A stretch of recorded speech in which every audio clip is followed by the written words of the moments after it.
Hello everyone, welcome back to my YouTube channel. Today I will discuss about how to fix apps not opening on iPhone after iOS 17 update. First of all, I will request to my all friends, please subscribe and share my YouTube channel. Press the bell icon for more latest videos, so do not waste any time. First of all, fix this issue.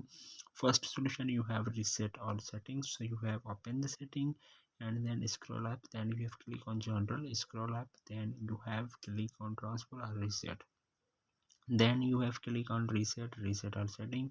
iPhone given a passcode, then you have enter a passcode. Do not lose any data on your iPhone, only reset all settings.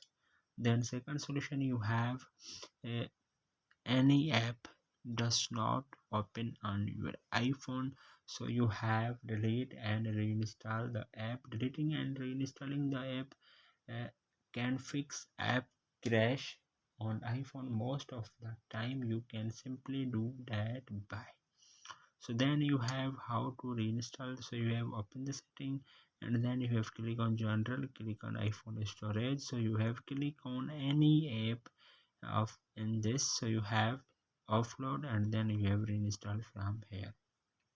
Then you have a second solution, you have delete the app, so then you have clock app, so you have remove and reinstall from app store.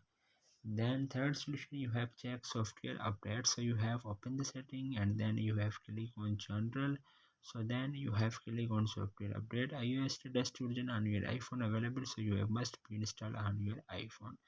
Then fourth solution, you have check app updates, so then you have open the app store, so then you have click on app store icon id, scroll up, then you have update the all app from here. So then you have sometimes there might be issue with the current version of app, and then most of times developer fix it by releasing newer version of the app.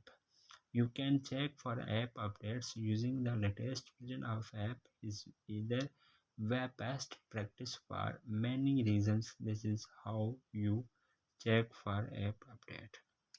Then last solution, you have restart your iPhone. Press the volume up button, volume down button, press the power button. When you see appears Apple logo on your screen, then 10 to 20 seconds. Wait, do not lose any data. Then your problem will be fixed and 100% working. So hopefully guys, after watching this video you will all know if you have any problem, so please type in the comments box. Thanks for watching, see you in the next video. Do not forget subscribe and share my YouTube channel. Allah Hafiz.